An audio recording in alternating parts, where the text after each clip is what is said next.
Hi, this is Vince from Bike Utah, and today we're going to be talking about lubing your bike chain.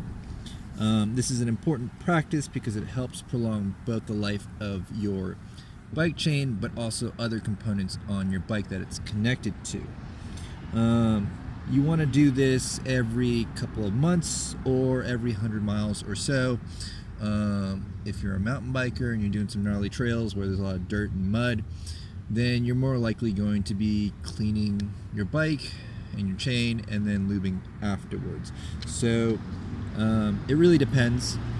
So how we want to do this is, first we want to make sure we've got the right type of lube. I think generally there's two types. There's a wet and a dry lube, depending on the climate you live in. In Utah, we live in a dry climate, so that's the type I've got.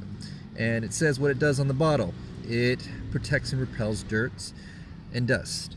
So to do this, you're going to need a dirty sock or old sock and maybe a old rag or something like that.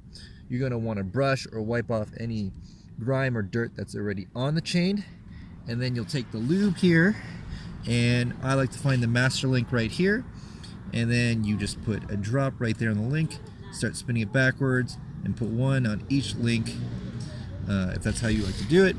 And then once you've got all the links, give it a couple spins, let it sit for a couple hours, and then afterwards use another sock or rag and wipe off any of the excess.